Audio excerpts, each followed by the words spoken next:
everyone, we are here to present our instructional materials that is related to semantics and also has a content of community efforts. So, bago yun, let us first proceed to definition of semantics. Ano nga ba yung definition ng semantics?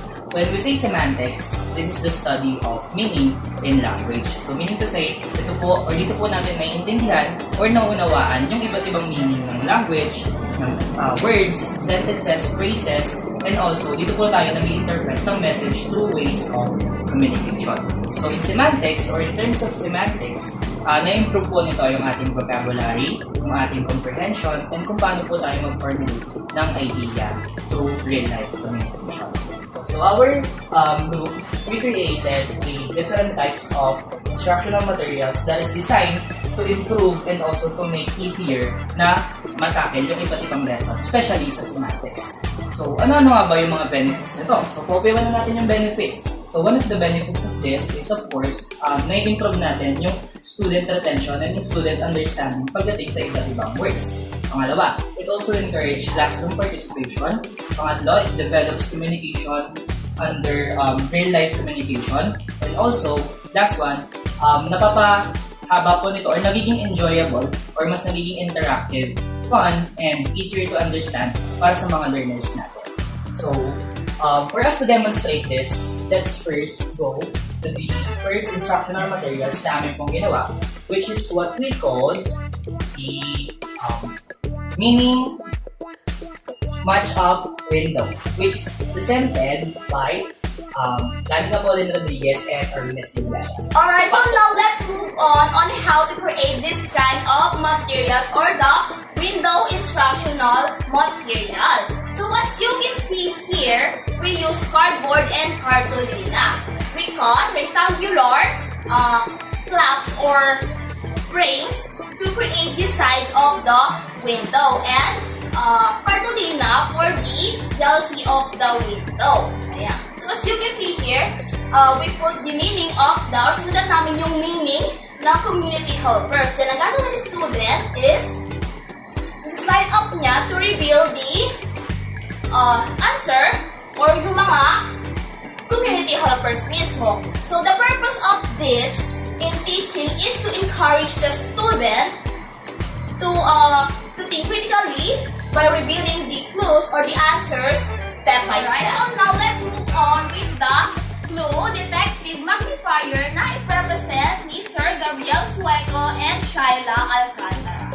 Now let's proceed to clue detective magnifier. So paano namin siya nagawa? Una, kailangan natin cartolina, tilted picture, glue, and color marker. So paano siya nabuo? Ang ginawa namin ay ginupit muna namin yung cartolina sa tamang sizes para maging ganito yung size, pantay-pantay. And next is, ginupit namin yung printed image or picture sa tamang sizes para idikit sa cartolina. Next is, gumamit kami ng color marker para sa aming title at gawing lettering para mas maganda tignan. Next is, magnifier glass. So, paano namin siya nagawa? Una, ay kailangan namin ng cardboard or carton, and colored paper, and lastly, itong plastic cover. So, paano namin siya nagawa? Una, ay gumawa muna kami ng parang hawakan, parang sa flashlight ganun. Then, ginupit namin yung cardboard. Next is, yung dito, sa glass namin. Sa bilog na glass na ito. Mark kami ng bilog, then ginupit namin para pantay yung pagkabilog niya. So, ano nga bang purpose na itong magnifier glass? So, ito, para mahanap namin yung para ng student yung materials na kailangan niya hanapin dito sa aming instructional materials. Okay, so for the usage or example kung paano gagawin tong type of instructional material na ito is magtatanong lang si teacher sa mga student. Like for example, sa student, class, ano sa tingin nyo or ano yung mga nakikita nyo na gamit, na ginagamit ng teacher or ng doctor. So, yung mga students, gagamitin nila itong magnifying glass or magnifier, tapos itututok lang nila dito yung things na ginagamit ng isang teacher or ng isang doctor. So, yung purpose naman kung bakit may ganitong instructional material is para ma-improve yung creativity and critical thinking skills din ng ibang bata para makapag-explore yung mind nila kung paano may improve yung knowledge nila sa mga ganitong bagay, kung bakit ginagamit ito ng mga doktor, ng mga teachers. And next, for the purpose of and importance of these instructional materials will be discussed by Miss Donna Garcia. Alright, so now let's proceed to our purposes of our instructional materials.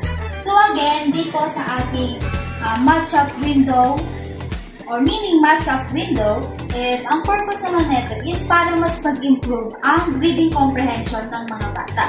So as you can see here, yung mga jealousy is may mga meaning. So once na makomprehend ng mga bata ang mga meaning na to, ma-identify na nila kung sino ang tinutukoy na community helpers dito. Okay? So next, we have the Clue Detective Magnifier. And dito naman, ang purpose nito is para mas mag-guess or malaman ng mga bata kung ano ang ginagamit o yung tamang ginagamit ng mga community workers. So for example, okay, so here we have the magnifying glass. So gagamitin to ng mga bata to search for that gamit ng isang community worker. So for example, doctor. So pag sinabi ni teacher, can you find the things that is being used by a doctor? So ngayon, gagamitin ko ng bata to search for that thing. So for example, nakita ng bata is ang stethoscope. So doon, diba, may kita mo na merong interaction or masabi natin ang ating instructional materials ay interactive. Now, we will discuss the importance of our instructional materials which will be presented by Mr. Oliver Santa So, tama naman tayo sa importance ng IAMS sa MTB-MLE. So, bakit nga ba importance ang IAMS natin sa MTB-MLE? So, syempre, maging engaging sa mga students and also, syempre, mas naiintindihan nila into visualize. So, mas naiintindihan nila na hindi lang puro words ang nasasagap nila or like, puro salita ng teachers yung mga naiintindihan nila. So, nag-come up ang mga teachers or nag-come up ang mga professor to gawin nilang IMs or instructional materials.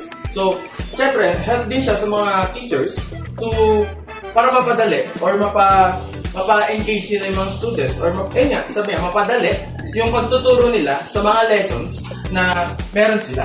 So, ay lang naman ang kanilang importance to students and syempre sa mga teachers.